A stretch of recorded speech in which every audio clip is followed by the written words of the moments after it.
أعوذ بالله من الشيطان الرجيم بسم الله الرحمن الرحيم واعبدوا الله ولا تشركوا به شيئا وبالوالدين إحسانا وبذي القربى واليتامى والمساكين وابن السبيل والمساكين والجار ذي القربى والجار الجنب والصاحب بالجنب وابن السبيل وما ملكت أيمانكم إن الله لا يحب من كان مختالا فخورا صدق الله العظيم. அளவிலா கருணையும் இணையிலா கிருபையுடைய அல்லாஹ்வின் திருப்பெயரால் மேலும் நீங்கள் அனைவரும் அல்லாஹ்வுக்கே அடிபணிந்து வாடுங்கள், அவனோடு எதனையும் இணையாக்காதீர்கள், தாய் தந்தையரிடம் நல்ல விதமாக அன்புடன் நடந்து கொள்ளுங்கள், மேலும் உறவினர்கள், அனாதைகள், வறியவர்கள் ஆகியோருடனும் நல்ல விதமாக நடந்து கொள்ளுங்கள். மேலும் உறவினரான அண்டை வீட்டார், அந்நியரான அண்டை வீட்டார், பக்கத்தில் இருக்கும் நண்பர் மற்றும் வழிப்போக்கர், உங்கள் கைவசத்தில் உள்ள அடிமைகள் ஆகியோருடனும் நயமாக நடந்து கொள்ளுங்கள், திண்ணமாக அறிந்து கொள்ளுங்கள். வீண் பெருமையிலும் கர்வத்திலும் உடல்பவர்களை அல்லாஹ் நேசிப்பதில்லை. எல்லா புகழும் அல்லாஹ் சுப்ஹானஹு வ தஆலா அவர்களுக்கு. அல்லாஹ்வுடைய ஸலாத்தும் ஸலாமும் அன்பும் அருளும் அகிலத்திற்கெல்லாம் அருட்கொடையாய் அல்லாஹ்வால் அந்த உலகிற்கு அனுப்பப்பட்ட அல்லாஹ்வுடைய இறுதி தூதர் நபிகள் பெருமானார் முஹம்மது முஸ்தபா ஸல்லல்லாஹு அலைஹி வஸல்லம் மீதும் அவருடைய குடும்பத்தினர்கள், சத்திய நபித்தோழர்கள் மற்றும் உங்கள் அனைவர் மீதும் என்றென்றும் நிலவட்டுமாக. அஸ்ஸலாமு அலைக்கும் வரஹ்மத்துல்லாஹி வபரகாத்துஹு. அன்பிற்கினிய சகோதரர்களே, அல் குர்ஆனுடைய 4வது அத்தியாயம் சூரத்து நிசாவுடைய 36வது வசனம் உங்களுக்கு மத்தியிலே ஓதி காண்பிக்கப்பட்டது. அல்லாஹ் சுப்ஹானஹு வ தஆலா இந்த வசனத்திலே இறைவனுக்கு அடிபணிந்து வாழ்வதற்கு அடுத்தபடியாக சமூக உறவுகளை குறித்து இங்கே அல்லாஹ் சுப்ஹானஹு வ தஆலா இங்கே சுட்டி காட்டியிருக்கிறார். வஅபுதுல்லாஹ வலா துஷ்ரிகு பிஹி ஷைஆ, அல்லாஹ்வுக்கு அடிபணிந்து விடுங்கள், அடிபணிந்து வாழுங்கள், அவனோடு எதையும் இணையாக்காதீர்கள் என்று இறைவன் சொல்லி காட்டியிருக்கிறார். நபிகள் பெருமானார் ஸல்லல்லாஹு அலைஹி அவர்கள் முஆத் பின் ஜபல் ரலியல்லாஹு தஆலா பார்த்து கேட்டார்கள், அடியார்கள் மீது அல்லாஹ்வுக்குள்ள உரிமை என்னவென்று உங்களுக்கு தெரியுமா என்று கேட்டார்கள். இப்போ முஆத் ரலியல்லாஹு தஆலா சொன்னாங்க, அல்லாஹ்வுடைய தூதரமே நன்கு அறிந்தவர் என்று சொன்னார்கள். அப்போது நபி ஸல்லல்லாஹு அலைஹி சொன்னார்கள், அடியார்கள், அதாவது மனிதர்கள் அல்லாஹ்வே வழிபடுவதும் அவனுக்கு எதையும் இணையாக்காமல் இருப்பதும் ஆகும் என்று கூறினார்கள். பிறகு நபி ஸல்லல்லாஹு அலைஹி வஸல்லம் கேட்டாங்க, அடியார்கள் அவ்வாறு செய்தால் அவர்களுக்கு அல்லாஹ்வின் மீது உள்ள உரிமை என்ன என்று உமக்கு தெரியுமா அப்படி கேட்கும் பொழுது கேட்டுட்டு சொன்னாங்க, அவர்களை அவன் மறுமையில் வேதனை செய்யாமல் இருப்பது தான் என்று சொன்னார். இந்த ஹதீஸ் புகாரியிலே பதிவு செய்யப்பட்டிருக்கிறது, முஸ்லிமிலே பதிவு செய்யப்பட்டிருக்கிறது. இறைவனுக்கு வாய்மையாக இபாதத் செய்கிறதுனா வழிபாடுகள் மட்டுமல்ல, முழு வாழ்க்கையும் இறைவனுக்கு வாய்மையாக கீழ்ப்படிந்து வாழக்கூடியவர்களாக இருக்கணும். அப்படி இருந்தோம்னா இது நம்மள கடமை. ஒன்று, அல்லாஹ்வுக்கு முழுமையாக கீழ்ப்படிந்து விட வேண்டும், இறைவனுக்கு யாரையும் இணை வைக்கக்கூடாது. லா துஷ்ரிகு பில்லாஹ், இறைவனுக்கு இணை வைக்கக்கூடாது. இன்ன ஷிர்க லظுல்முன் அதீம், அல்லாஹ்விடத்திலே மிக கடுமையான குற்றம், கடுமையான பாவம், அக்கிரமம் இணை வைத்தல் தான். அல்லாஹ் எல்லா பாவங்களையும் மன்னிப்பான், இல்லை ஷிர்கை தவிர என்று வரக்கூடிய வசனங்களை, ஹதீஸ்களை நம்மால் பார்க்க முடியும். இறைவனுக்கு வாய்மையாக கீழ்ப்படிந்து வாழ வேண்டும், அவனுக்கு எது ஒன்றையும் வினையாக்கக்கூடாது சொல்லிவிட்டு யாரிடத்தில் எல்லாம் நீங்கள் நல்ல முறையிலே நடந்து கொள்ள வேண்டும் என்று சொல்கிறான். நீங்கள் இஸ்லாத்திலே நீங்கள் பார்த்தீர்கள் என்றால் 3 விதமான கடமைகள் இருக்கின்றன. ஒன்று ஹுக்கூக்குல்லா, அல்லாஹ்வுக்கு செய்ய வேண்டிய கடமைகள். இரண்டாவது ஹுக்கூக்குல் இபாத், இறைவனுடைய படைப்பினங்களுக்கு செய்ய வேண்டிய கடமைகள். மூன்றாவதாக ஹுக்கூக்குன் நஃப்ஸ், ஒரு மனிதன் தனக்குத்தானே செய்ய வேண்டிய கடமைகள். இந்த 3ஐ குறித்தும் நாளை வறுமையிலே அல்லாஹ் அடுத்து நான் பதில் சொல்ல வேண்டும்.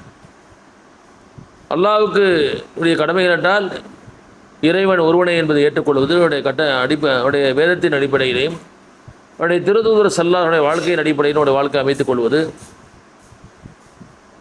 அல்லாஹ்வுக்கு எது ஒன்றையும் இணையாக்காமல் இருப்பது, அவருடைய சொல் செயல் கொடுக்கல் வாங்கல் எல்லாம் இறை விருப்பத்திற்காக ஆக்கிக் கொள்வது, எல்லாம் ஹுக்கூக்குல்லா. ஹுக்கூக்குல் இபாத் இருக்கிறது, அது அல்லாஹ்வுடைய படைப்பினங்களுக்கு, உங்களுடைய பெற்றோர்கள், உறவினர்கள், உங்களுடைய குடும்பத்தினர், அண்டை வீட்டார், வழிப்போக்கர்கள், வனாதைகள், வறியவர்கள், ஏழைகள், சகோதர சமுதாயத்தைச் சேர்ந்தவர்கள், இப்படி பல்வேறு தரப்பு மக்களுக்கு மத்தியிலே மட்டுமல்ல, இறைவனுடைய படைப்புகள், உயிரினங்கள், அவங்கள்ட்ட கூட என்ன செய்யணும், நல்ல முறையில் நடந்து கொள்ள வேண்டும் என்று சொல்லக்கூடிய விஷயங்களை நாம் பார்க்கிறோம். மூன்றாவதாக ஹுக்கூக்குன் நஃப்ஸ், ஒரு மனிதன் தனக்குத்தானே செய்ய வேண்டிய கடமைகள். பசிச்சா சாப்பிடணும், தாகம் எடுத்தால் தண்ணி குடிக்கணும், தூக்கம் வந்தால் தூங்கணும், நோய் வந்தால் மருத்துவம் பார்க்கணும். இதெல்லாம் என்ன செய்கிறது, அவன் தனக்குத்தானே செய்ய வேண்டிய கடமை. இது குறித்தும் அல்லாஹ் என்ன செய்வான், மறுமையில் கேள்வி கேட்பான். இந்த வசனத்திலே அல்லாஹ் சுப்ஹானஹு வ தஆலா இறைவனுக்கு வாய்மையாக கீழ்ப்படிந்து வாழுங்கள், அவனுக்கு யாதொன்றையும் வினையாக்காதன்னு சொல்லிவிட்டு யாரிடத்திலெல்லாம் நீங்கள் நல்ல முறையில் நடந்து கொள்ள வேண்டும். முதலாவதாக அல்லாஹ் சொல்கிறான், வபில் வாலிதைனி இஹ்சானா, தாய் தந்தையரிடத்திலே நல்ல விதமாக அன்புடன் நடந்து கொள்ளுங்கள். அல்லாஹ்வுக்கு அடுத்தபடியாக நீங்கள் பார்த்தீங்கன்னா யாருக்குன்னா தாய் தந்தையரிடத்தில் நல்லபடியாக நடக்கணும். அல்லாஹ் சுப்ஹானஹு வ தஆலா தனது திருமறையிலே பல இடங்களில் சொல்லி காட்டுகிறான்.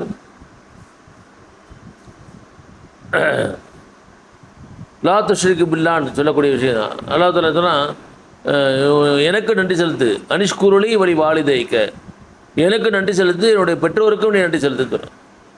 சில விஷயங்களை குரானில் பார்த்தீங்கன்னா ரெண்டாக வரும். அம்ரு பில் மஅரூஃப் வ நஹி அனில் முன்கர், நன்மையை ஏவ வேண்டும், தீமையை தடுக்க வேண்டும். அதே போல் நீங்கள் பார்க்கணும், இறைவனுக்கு கீழ்ப்படிய வேண்டும், வகீபு ஸலா வாத்து ஜக்கா, தொழுகை நிலைநாட்டுகள், ஜக்காத்து கொடுங்க. அதே மாதிரி அனிஷ்குருளி, எனக்கு நன்றி செலுத்து வந்தோடனே அடுத்து என்ன வரும்னா வழி வாலிதைக்க, உடைய பெற்றோருக்கு நீ நன்றி செலுத்து. இப்போ இறைவனுக்கு அடுத்தபடியாக நாம் யாருக்கு நன்றியுள்ளவர்களாக இருக்கோம்னா உடைய பெற்றோர் தான். அதனால் நபிகள் பெருமானார் சொன்னாங்க, இறைவனுக்கு அடுத்தபடியாக நான் யார்கிட்ட நல்லபடியாக நடக்கணும்னு சொல்லும்பொழுது சஹாபாக்கள் கேட்டபோது ரசூலுல்லாஹ் சொன்னாங்க, உன்னுடைய தாய், அப்புறம் தான் அவன் தந்தைன்னு சொன்னாங்க. அதுக்கு பிறகு தான் மற்றவங்க. அதனால தான் நபிகள் பெருமானார் சொன்னாங்க, ஒருவனுக்கு வயது முதிர்ந்த தாய் தந்தை இருந்து அவளுக்கு பணிவிடை செய்யாமல் அவன் நரகத்திலே புகுத்தப்படுகிறான் என்றால் அவன் தன்னுடைய வாழ்நாளை இழந்துட்டான், அவன் தான் சாபத்துக்குரியவன், அவன் தான் அழிவுக்குரியவன், நஷ்டத்துக்குரியவன் சொன்னான். ஆக தாய் தந்தையருக்கு செய்ய வேண்டிய பணிவிடையில் இருக்கிறதுலவா. ஒரு முறை அஸ்மா ரலியல்லாஹு தஆலா அன்ஹா ரசூலுல்லாஹ்ட்ட கேட்குறாங்க, யார் ரசூலுல்லாஹ், என்னோடய தாயார் என்னை பார்க்க வர்றாங்க, அந்த தாயார் இஸ்லாத்தை தழுவலை, அவங்க முஸ்லீம் இல்லை, நான் அவங்ககிட்ட எப்படி எடுத்துக்கணும் சொன்னாங்க. ஒரு தாய்க்கு செய்ய வேண்டிய கடமையை நீ செய்ய சொன்னாங்க. நீங்கள் வேறு மதத்தை சேர்ந்தவராக இருந்தால், உங்கள் தாய் வேறு மதம், நீங்கள் இஸ்லாத்தில் இருக்கீங்கன்னா கூட என்ன செய்யணுமா, தாய் தந்தையருக்கு செய்ய வேண்டிய கடமையை நீங்கள் செய்தாக வேண்டும், அது உங்கள் மீது கடமை என்பதாக நபிகள் பெருமானார் சொன்னாங்க. தாய் தந்தையருக்கு இதுவரைக்கும் கீழ்ப்படியணும்னா, இறைவனுக்கு இணை வைக்க தோன்றுனாங்கன்னா அதை பற்றி தான் கீழ்ப்படக்கூடாது. இறைவனுக்கு மாறு செய்ய சொன்னாங்கன்னா அதுக்கு கீழ்ப்படியக்கூடாது. மாறாக தாய் தந்தையருடைய எல்லா பேச்சுக்களையும் என்ன செய்யணும், நீங்கள் கேட்க வேண்டும். நன்மை இருக்கும் இறை கட்டளைக்கு மாற்றமில்லாத வகையிலே நீங்கள் என்ன செய்யணும், நீங்கள் செய்ய வேண்டும். அடுத்ததாக அல்லாஹ் தஆலா சொல்கிறான், உறவினரிடத்திலே நீங்கள் நல்ல முறையில் நடந்து கொடுங்க. உறவுகள்னால் முதல்ல பிளட் ரிலேஷன்ஸ், உங்கள் உடன் பிறந்தவர்கள், உங்களுடைய தாய் தந்தையருக்கு அடுத்து உங்களுடைய உடன் பிறந்தவர்கள், அவங்கள்ட்ட நீங்கள் நல்ல முறையாக எடுத்துக்கணும். அப்புறம் உங்களுடைய மனைவி, உங்களுடைய பிள்ளைகள், அப்படி அந்த உறவுகளை பேணுவதை கொடுத்து சொன்னாங்க, உறவை முறிப்பவன் சுவனம் போக மாட்டான், நான் எதுக்குள் ஜன்னத்தை காத்து. நபிகள் பெருமானார் சொன்னாங்க, உறவை முறிப்பவன் சொர்க்கம் போக மாட்டான்னு சொன்னாங்க. அது நாளை மறுமையிலே அல்லாஹ்வுடைய அரிசியை பிடித்து அந்த ரகம், அந்த உறவு தொங்கிக் கொண்டு இருக்குமா. உனக்கு என்ன வேணும் கேட்பான் அல்லாஹ் சுப்ஹானஹு வ தஆலா. யா அல்லாஹ், இந்த உலகத்திலே யார் என்னை சேர்ந்து வாழ்ந்தார்களோ அவரை நீயும் சேர்த்து கொள்வாயாக, யார் என்னை ஒதுக்கி விட்டார்களோ நீயும் அவர்களை ஒதுக்கி விடுவாயா என்பதை கேட்பான். அப்போ அல்லாஹ் சொல்லுவானா, ஆமாம், உன்னை யார் சேர்த்துக்கிட்டாலும் நான் சேர்த்துக்கிறேன், யார் உன்னை உதாசீனப்படுத்த நானும் அவளை இன்றைக்கு உதாசீனப்படுத்தி விடுவேன், அவளை ஒதுக்கி விடுவேன் சொல்லுவான். அதனால தான் சொன்னாங்க, நீங்கள் உறவுகளோடு பிணைந்து வாழுங்கள். ஒரு சஹாபி கேட்குறார், யார் ரசூலல்லாஹ், எனக்கு சில உறவினர்கள் இருக்கிறார்கள், அந்த உறவினர்களுக்கு நான் செய்ய வேண்டிய எல்லா கடமையும் கரெக்டாக செய்கிறேன், ஆனாலும் அவர்கள் என்னை ஏசுகிறார்கள், என்னை திட்டுகிறார்கள், என்னிடத்திலே மோசமாக நடந்து கொள்கிறார்கள், நான் என்ன செய்யட்டும் கேட்குறேன். அப்படிப்பட்ட உறவுகள்கிட்ட நம்ம எப்படி நடக்கணும் கேட்குறேன். அப்போ ரசூலுல்லாஹி ஸல்லல்லாஹு அலைஹி வஸல்லம் சொன்னாங்க, நீ சொல்லக்கூடிய நிலையிலே நீ நீடித்தால் அல்லாஹ் முகத்தில் கரியை பூசுவான். கிட்டத்தட்ட அந்த மாதிரி வருது. உனக்காக மாணவர்கள் துவா செய்வாங்க. அவர்கள் உன்னை உதாசீனப்படுத்தினாலும்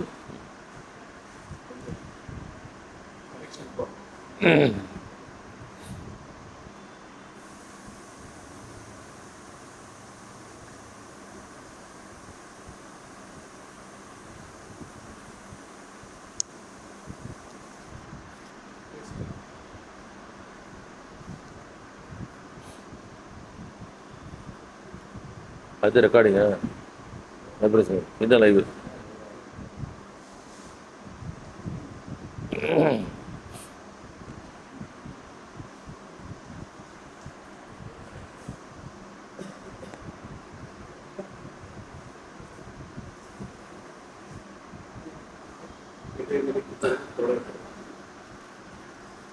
நபிகள் பெருமானா ஸல்லல்லாஹு ஒரு சஹாபி வந்து கேட்குறாங்க. இந்த ஹதீஸை அபூ ஹுரைரா ரலியல்லாஹு அன்ஹு அறிவிக்கிறாங்க. யார சொல்லலாம், எனக்கு சில உறவினர்கள் இருக்கிறார்கள். அவளுக்கு நான் எல்லா கடமையும் நான் சரியாக செய்கிறேன். அவங்களுக்கு தேவையான உதவிகள் எல்லாம் நான் செய்கிறேன். இருந்தாலும் என்னை அவர்கள் உதாசீனப்படுத்துகிறார்கள், என்னை ஏசுகிறார்கள் அப்படின்னு சொல்லிட்டு போது ரசூலுல்லாஹ் சொன்னாங்க, நீங்கள் இதே நிலையில் நீடித்தால் அல்லாஹ் அவங்க முகத்தில் கரிய பூசுவான், அல்லாஹ் சுப்ஹானஹு வ தஆலா உங்களுக்கு உதவி செய்த வண்ணம் இருப்பான் என்பதாக நபிகள் பெருமானா சொல்கிறாங்க. உறவுகளத்தில் டிட் ஃபார் டாட் அவங்க எப்படி நடந்துக்கிறாங்களோ அப்படி தான் நடந்துக்கணும். அவர்கள் உறவை முறித்தாலும் நீங்கள் என்ன செய்யணும், உறவை பேண வேண்டும். அதுக்கு நிறைய சம்பவங்கள் இருக்குது. யார் வந்து 3 நாளுக்கு மேலே பேசாமல் இருக்காங்களோ அமல்கள் ஏற்றுக்கொள்ளப்படுவதில்லை. அவனுடைய அந்த நபிமொழியெல்லாம் இருக்குது. யார் சலாம் சொல்வதில்லை முந்திக் கொள்கிறார்களோ அல்லாஹ் தஆலா அவர் மீது கருணை புரிவான்ற பல்வேறு விதமான இதெல்லாம் இருக்குது. இதுக்கு சஹாபாக்கள் எப்படியெல்லாம் இந்த உறவுகளை பேணினார்கள் என்பதையெல்லாம் நம்ம பார்க்க முடியும். மூன்றாவதாக அல்லாஹ் சுப்ஹானஹு வ தஆலா என்ன சொல்கிறேன்னா, வபில் வாலிதைனி இஹ்சானா வபிதுல் குர்பா வல் யதாமா, அனாதைகளிடத்திலே நல்ல முறையில் நடந்துக்கிறோம். அனாதைகளிடத்திலே நாம் ஏற்கனவே பார்த்துருக்கோம். அனாதைகளை பராமரிப்போம், நானும் மறுமையில் இப்படி இருப்போம் சொல்லி ரசூலுல்லாஹ் அந்த 2 விளைவுகளை எடுத்து காட்டுறாங்க. அனாதைகளிடத்தில் நல்ல முறையில் நடந்து கொள்ள வேண்டும். ஒல் மசாக்கீன், ஏழை எளியோரிடத்தில் என்ன செய்வாங்க, அவங்க நல்ல முறையில் நடந்துக்கணும். அதாவது நம்ம என்னென்னா, இன்றைக்கி நிறைய பேர் அதாவது உதவி செய்வாங்க, ஆனால் ஏழை எளியவனை ஒரு பொருட்டாக மதிக்கிறதே கிடையாது. நபிகள் பெருமானா ஸல்லல்லாஹு அலைஹி வஸல்லம் அவர்கள் சுற்றி எப்பொழுதுமே ஏழை எளியவன் தான் இருந்தாங்க, அடிமைகள் தான் இருந்தாங்க. அதே வந்து ஒரு பெரிய குற்றச்சாட்டாக அன்றைக்கு குறைஷி தலைவர் இருந்தாங்க. உன்னப்பா அவங்க கூட எப்பொழுதுமா சாதாரண மக்கள் தானப்பா இருக்கிறாங்க, ஏழை எளியவர் தானப்பா இருக்கிறாங்க என்று சொல்லி நபிகள் பெருமானா சொன்னாங்க. ஆனால் அல்லாஹ் தஆலா அப்படிப்பட்ட மக்களோடு இருப்பதைத்தான் விரும்பினதையும் நான் பல்வேறு அந்த சம்பவங்களின் மூலமாக பார்க்க முடியும். ஏழை எளியவருக்கு உதவி செய்து மட்டுமல்ல, அடுத்த நல்ல முறையிலே நீங்கள் நடந்து கொள்ள வேண்டும். ஒரு மனிதனை வந்து என்னென்னா எந்த விதத்தில் காயப்படுத்தி விடக்கூடாது.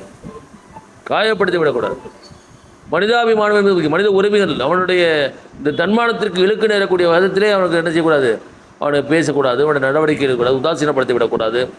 அது மட்டும் இல்லை, அது இது உமர் இப்னு கத்தாப் ரலியல்லாஹு அன்ஹுடைய காலத்தில் வந்து அபூ சுஃபியான் வந்து இது கேட்குறாரு, பெர்மிஷன் கேட்குறாரு. அபூ சுஃபியானை கொஞ்சம் வெயிட் பண்ண வைக்கிறாங்க. அபூ சுஃபியான் பின்னாடி இஸ்லாத்துக்கு வந்தார் இல்லையா, கிட்டத்தட்ட ஹஜ்ஜத்து ஒரு விதாவுக்கு பிறகு மக்கா வெற்றிக்கு பிறகு இஸ்லாத்துக்கு வந்தார். உமர் இப்னு கத்தாப் ஆட்சி காலத்தில் வந்து பிலால் வந்தவொடனே உடனே அனுமதி கிடைக்குது. இவர் பாருங்கள், அவர் நினைக்கிறார், அப்போ தான் நான் என்னடா நமக்கு பின்னாடி வந்து சாதாரண மக்களுக்கெல்லாம் கொடுக்குறாரு. அப்போ இன்னொரு தோழர் சொல்கிறார், அவரும் அபூ சுஃபியான் வந்த பிறகு இஸ்லாத்துக்கு வந்தவர் தான். இப்போ நம்மளாம் இஸ்லாத்துக்கு லேட்டாக வந்தோம், அவங்களெல்லாம் முந்தி கொண்டவர்கள், ஆரம்ப காலத்திலேயே இஸ்லாத்தை ஏற்றுக்கொண்டவர்கள். இறைவனிடத்திலே இறைத்துள்ளது யாருக்கு மதிப்பு இருக்குன்னா, யார் முந்தி கொண்டார்களோ அவங்களுக்கு தான் மதிப்பு. சமூகத்திலே செல்வாக்குள்ளவர்கள் யார், வசதி உள்ளவங்க யார், அவங்களுக்கெல்லாம் என்ன இல்லை, மதிப்பு இல்லை. அதனால தான் அல்லாஹ் தஆலா சொன்னான், இது இறைவனிடத்தில் யார் சிறந்தவன் தெரியுமா, யாரிடத்தில் இறையச்சம் இருக்கிறதோ அவங்க தான் சிறந்தவங்க இது அப்படின்னு சொல்லக்கூடிய அந்த வசனத்தை இன்னும் கூட பார்க்க வேணும். அடுத்து அல்லாஹ் தஆலா சொன்னான், ஜாரிதில் குர்பா, அண்டை வீட்டார் ரெண்டாக பிரிக்கலாம். அதாவது ஜார்னா அண்டை வீட்டார், ஜாரிதில் குர்பா ஜாரில் ஜுனுபி, உறவினரான அண்டை வீட்டார், உறவினர் அல்லாத அண்டை வீட்டார். பக்கத்து வீட்டுக்காரங்களோட என்ன செய்யணும், நல்ல முறையாக நடந்துக்கணும். எவனுடைய கரத்திலிருந்து அண்டை வீட்டுக்காரர் பாதுகாப்பு பெறவில்லையோ அவன் நம்மை சார்ந்தவன் அல்ல சொல்ல சொன்னான். அண்டை வீட்டுக்காரன் பசித்திருக்க தான் மட்டும் உண்பவன் நம்மை சார்ந்தவன் அல்லன்னு சொன்னாங்க. ரசூலுல்லாஹ் சொன்னாங்க, ஜிப்ரீல் அலைஹிஸ்ஸலாம் எனக்கு எந்த அளவுக்கு உபதேசம் செஞ்சாங்கன்னா, எங்கே அண்டை வீட்டுக்காரங்க சொத்தில் பங்கு கொடுக்கணுமோ என்று சொல்லக்கூடிய அளவுக்கு அண்டை வீட்டாருடைய உரிமையை குறித்து நபிகள் பெருமானா ஸல்லல்லாஹு அலைஹி அவர்களுக்கு ஜிப்ரீல் அலைஹிஸ்ஸலாம் வந்து செஞ்சுருக்காங்க, வலியுறுத்தி இருக்கிறாங்க. இப்போ ஆயிஷா ரதியல்லாஹு யார் சொல்லி எனக்கு நிறைய பக்கத்து வீட்டுக்காரங்க. அப்போ யாருக்கு நான் ரொம்ப அதிகமாக கடமைப்பட்டிருக்கேன்? உன்னுடைய வாசலுக்கு அருகில் யாருடைய வீட்டு வாசல் இருக்கிறதோ அவங்கள என்ன செய்ய, நீ வந்து அவங்களுக்கு உதவி செய்ய, அவங்களுடைய அன்பளிப்புகளை. அண்டை வீட்டாருக்கு மத்தியில் அந்த நல்ல உறவு தலைக்க வேண்டும் என்றால் நீங்கள் அன்பளிப்புகளை பரிமாறிக்கொள்ள வேண்டும் இல்லையா? ஸோ அதனால தான் உங்கள் வீட்டில், அதாவது உங்களுக்கு கொடுக்கறதுக்கு குழம்பு இல்லை, உங்களுக்கு உங்கள் வீட்டில் வறுமை இருக்குது, குழம்புல கொஞ்சம் தண்ணி ஊற்றியா தண்ணி செய்யுங்க, அவங்களுக்கு பக்கத்து வீட்டு கொடுங்க. ஏன்னா இந்த வாசம் பக்கத்து வீட்டில் உள்ளவங்களுக்கு என்ன செய்யணும், அவங்களுக்கு ஒரு ஆர்வத்தை உண்டு பண்ணும். ஒருவேளை அதற்கான வாய்ப்பு அவங்களுக்கு இல்லாமல் இருக்கலாம். அவர்களுக்கு அந்த அண்டை வீட்டாருக்கு நம்ம செய்யணும், நாம் உதவிகளை செய்ய வேண்டும், நல்ல முறையில் நடந்து கொள்ள வேண்டும். இங்கே இன்னொரு முக்கியமான விஷயம் சொல்லணும், சாஹிபு பில் ஜம்பி. கொஞ்ச நேரம் பக்கத்தில் இருக்கிறவர் உறவினர்னா தெரியுது, அண்டை வீட்டுக்காரனா தெரியுது. சாஹிபு பில் ஜம்பின்னா யாருன்னா, நீங்கள் ட்ரெயினில் போகிறீங்க, பஸ்ஸில் போகிறீங்க, ஃப்ளைட்டில் போகிறீங்க, அப்போ சில மணி நேரங்கள் உங்களோட பயணம் செய்கிறாங்க பார்த்தீங்களா, அவங்ககிட்ட கூட நல்ல முறையில் நிற்கணுமா. அல்லது க்யூவில் நிற்கிறீங்க, உங்கள் முன்னாடி இருப்பவங்க பின்னாடி இருப்பாங்க, அவங்களுக்கு இருக்கணும். பஸ் ஸ்டாண்டில் நிற்கிறீங்க, ஆட்டோவில் போகிறீங்க, ஷேர் ஆட்டோவில் போகிறீங்க, இல்லை ஒரு மார்க்கெட்டுக்கு போகிறீங்க, நம்ம என்ன செய்வோம்னா க்யூவில் நம்ம நிற்க மாட்டோம், எப்படியாவது பைபாஸ் பண்ணி உள்ளே போயிடுவோம். அப்போ அங்கே ஒரு 10 பேர் இருப்பாங்க, 10 பேரோட உரிமையை மீறணும்னு வைத்தாங்க இல்லையா, அவங்க நம்ம வாழ்த்துவாங்களா, என்ன செய்வாங்க, திட்டிகிட்டு தான் இருப்பாங்க. அதில் ஆக அவங்ககிட்ட கூட, அதாவது என்னென்னா மக்கள் வந்து இஸ்லாத்தை பற்றி பார்க்குறது வந்து குரானை படிச்சுட்டு ஹதீஸ புத்தகத்தை படிச்சுட்டுலாம் வர்றதில்ல. முதல்ல யாரை பார்ப்பாங்க, இஸ்லாத்தின் பிரதிபலிப்பாக இருக்கக்கூடிய நம்மளை தான் பார்ப்பாங்க. நாம் தான் அவனுக்கு சான்றுகளாக இருக்கிறோம். ஆக்ஷன் ஸ்பீக்ஸ் லவுடர் தன் வாய்ஸ் சொல்லுவாங்க. உங்களுடைய சொற்களை விட நீங்கள் எப்படி நடந்துக்கிறீங்களோ அதுதான் இது என்ன இருக்கா இந்த மக்களுக்கு மத்தியில் மிகப்பெரிய தாக்கத்தை ஏற்படுத்தும். நபிகள் பெருமானாருடைய காலத்தில் அதுதான் நடந்துச்சு. இஸ்லாத்துக்கு வந்த பிறகு அந்த மக்களுடைய நடவடிக்கைகளை இந்த மக்கள் பார்த்தாங்க, ரசூலுல்லாஹ்வுடைய வாழ்க்கையை பார்த்தாங்க, சஹாபாக்களுடைய வாழ்க்கையை பார்த்தாங்க.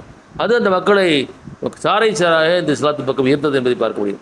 அப்படிப்பட்ட பக்கத்தில் இருக்கக்கூடிய நண்பரை கூட நீங்கள் என்ன செய்யணும், மிக நல்ல முறையில் நடந்து கொள்ள வேண்டும். குறிப்பாக அவங்களோட ஆஃபீஸில் பணியாற்றுறாங்க, டெய்லி சில மணி நேரங்கள் அவங்களோட உட்காந்து வேலை செய்கிறீங்க இல்லையா, அவங்களுக்கு உங்களை பற்றி ஒரு இன்ஸ்பிரேஷன் என்ன, உங்களை பற்றி ஒப்பீனியன் என்ன, அவங்கள்ட்ட வந்து இஸ்லாத்தை சொல்லிட்டீங்களா, குறைஞ்சபட்சம் அவர் நீங்கள் வந்து நல்லவர்னு பேர் எடுத்துட்டீங்களா. சூரா யூசுஃபில் அல்லாஹ் தஆலா சொன்னோம், அதாவது சிறை தண்டனை கொடுக்கப்படுகிறது, சிறையில் கிட்டத்தட்ட 7 வருஷம் இருக்கிறாங்க அப்படின்னு ஒரு செய்தியெலாம் வருது. அந்த சிறையில் இருக்கக்கூடிய சக தோழர் சொன்னாங்க, இன்னா நராக மினல் முஹ்சினீன், நாம் உன்னை மிகச் சிறந்த பண்புடையவராக நாங்கள் காண்கிறோம். அப்போ சிறை தோழர்கள்ட்ட கூட எப்படி நடந்திருக்காங்க யூசுப் அலைஹிஸ்ஸலாம், மிக நல்ல மாதிரி. பிறகு ஒரு ஆட்சி அதிகாரத்தில் உட்காடுறாங்க, அவருடைய சகோதரர்லாம் வர்றாங்க தூரத்துலேருந்து உணவு வாங்குறதுக்காக. அப்போ இங்கே உட்காந்து யூசுப் தான் நமக்கு தெரியலை, ஏன்னா சின்ன வயசில் கடத்துக்குள் தூக்கி போட்டாங்க இல்லையா, பல ஆண்டுகள் கழிச்சு வர்றாங்க. அப்போ சொல்கிறாங்க, உங்களை நாங்கள் வந்து அசீஸே உங்களை வந்து நாங்கள் என்ன செய்கிறோம், இன்னா நராக பின்னர் உங்களை மிக சிறந்த நற்பண்பினராக பார்க்கிறோம்.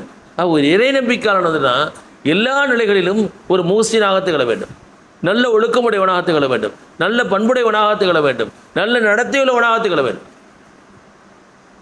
பாயா சரி என்ன செய்ய மாட்டேது, எந்த இப்போ பக்கத்தில் போகிறோம், பஸ்ஸில் போகிறோம், முடியாதவங்க என்ன செய்யணும், இடம் கொடுக்கணும். நான் இன்றைக்கி வந்து அந்த பண்பு இல்லாமல் போச்சு. பெரியவங்களுக்கு, வயசானவங்களுக்கு, கர்ப்பிணி பெண்களுக்கு அவங்களுக்கு இடம் எந்திரிச்சு இடம் கொடுக்குன்ற அந்த தன்மையே இல்லாமல் போச்சு. இதெல்லாம் வந்து அல்லாஹ் நமக்கு கொடுக்குற சின்ன சின்ன சோதனைகள். நீங்கள் வந்து 2 வீலரில் போகிறீங்க, யாராவது திடீர்னு கை காமிப்பார், அவருக்கு என்ன செய்கிறது, லிஃப்ட்டு கொடுக்குறது, அது ஒரு நன்மை. முகம் தெரியாத ஒருத்தருக்கு இது சின்ன சின்ன விஷயங்கள், நல்ல வார்த்தைகளை பேசுவது. சில நேரங்களை வந்து எரிஞ்சு விடுவோம், ஏன்டா அப்புறம் பார்த்தா நம்ம இப்படி பேசியிருக்க கூடாதான் தோணும். அது வந்து நம்மை தனியாக பார்ப்பதில்லை. எப்போ வந்து எந்த, அதாவதுன்னா வெளில ஒரு பெரிய நல்ல ஒயிட் துணியில் ஒரு சின்ன பிளாக் டாட் படிச்சுன்னு தெரியும், ஏற்கனவே அழுக்கு துணியில் அழுக்கு போட்டால் தெரியாது.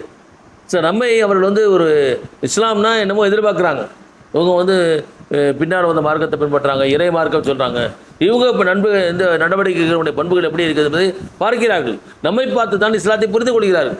அதனால தான் அல்லாஹ் தஆலா நம்ம பார்த்து சொல்றான், சுகதால் அன்னாஸ், நீங்கள் மக்களுக்கு சான்று வழங்கக்கூடிய வார்த்தைகளை வேண்டும். கூட ரசூல் அலைக்கும் ஷஹீதா, இந்த ரசூலுல்லாஹி ஸல்லல்லாஹு அலைஹி வஸல்லம் எப்படி உங்களுக்கு முன்னால் ஒரு முன்மாதிரியாக வாழ்ந்து காட்டினார்களோ அப்படிப்பட்ட வாழ்க்கை நீங்கள் வாழணும். அதுதான் நீ செய்ய மிகப்பெரிய தாவா, அதுதான் மிகப்பெரிய அழைப்பு பணி.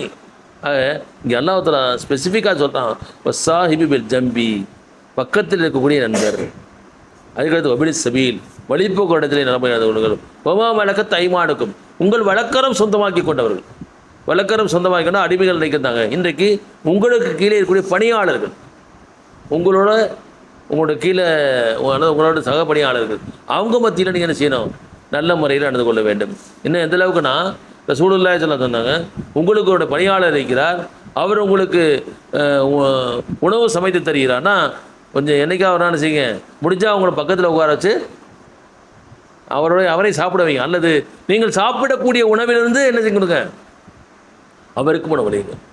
நீங்கள் சாப்பிட்ற ஒரு குவாலிட்டி இருக்கும், அவருக்கு சாப்பிட்ற வேறு குவாலிட்டி இருக்கும். இவர் நாளை மறுமையில் பயச்சுடுங்க.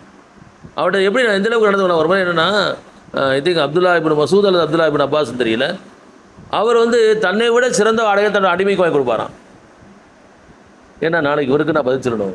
ஒரு மாதிரி ஒரு சஹாபி வர்றாரு, அப்போ ஏதோ ஒரு இதில் தனியார் தன்னோட பணியாளர் போட்டு அடிச்சிட்டு இருக்கிறார். ரசூலுல்லாஹ் அந்த வழியாக போகிறான், எதுக்குப்பா அடிக்கிற அப்படின்னு. அவர் அடிமை, இல்லை நான் சொன்ன வேலையை செய்யலை, ஏதோ தப்பு செஞ்சுட்டான். இப்போ சொன்னார் ரசூலுல்லாஹ், அவன் செய்த தவறுக்கு தகுந்த தண்டனை அரைச்சுனா தப்புச்ச, அதுக்கு மேலே நீ அவனுக்கு தண்டனை கொடுத்துட்டேன்னா நாளை மறுமையிலே அல்லாஹ் அவனுக்கு தண்டனை அளிப்பான். உடனே அந்த அடிமையை நான் விடுதலை செய்து விட்டேங்கிறார். நபிகள் பெருமானார் ஸல்லல்லாஹு அலைஹி வஸல்லம் எல்லாத்தையும் மறுமையோடு முடிச்சு போட்டாங்க. மனிதனோடு நீங்கள் எப்படி நடந்து கொள்கிறீர்களோ அப்படித்தான் நாளை மறுமையில் அல்லாஹ் கூட நடக்கும். அல்லாஹ் இடத்துல எப்படி நடந்து கொள்ள வேண்டும் என்று நீங்கள் விரும்புகிறீர்களோ அப்படி நீங்கள் என்ன செய்யுங்க, உங்கள் சக மனிதர்களோடு, குறிப்பாக உங்களுக்கு கீழே உள்ள பணியாளர்களோடு நீங்கள் நடந்து கொள்ளுங்கள். நபிகள் பெருமானார் ஸல்லல்லாஹு அலைஹி வஸல்லம் இறுதி காலகட்டத்திலே அவன் மவுத்து நெருங்கிடுச்சு.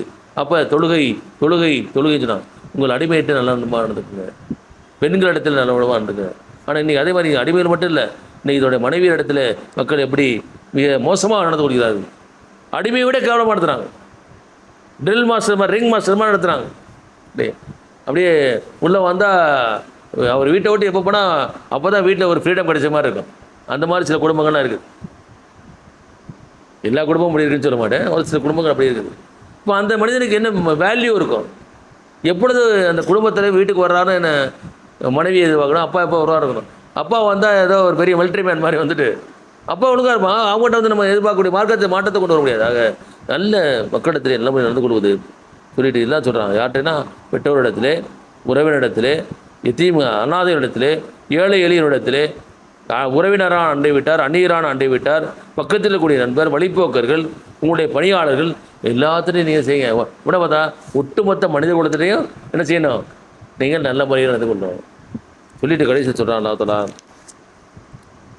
இன்னல்லாஹ லா யுஹிப்பு மன் கான முக்தாலன் ஃபக்கூரா, சின்னமாக அறிந்து கொள்ளுங்கள், வீண் பெருமையிலும் கர்வத்திலும் உழல்பவர்களே அல்லாஹ் நேசிப்பதில்லை. இதெல்லாம் சொல்லிட்டு ஏன் இங்கே சொல்லணும்? இந்த பண்பெல்லாம் யார்கிட்ட இல்லையோ அவன் யார்? வீண் பெருமை அடிச்சிட்டு இருக்கான், அவன் கர்வம் முடிச்சவனாக இருக்கான், ஆணவக்காரனாக இருக்கான்னு அர்த்தம். யார்கிட்ட வீண் பெருமை இருக்கிறதோ, யார்கிட்ட கர்வம் இருக்குதோ, யார் ஆணவம் இருக்குதோ அவன் தான் மற்றவனை மதிக்க மாட்டான்.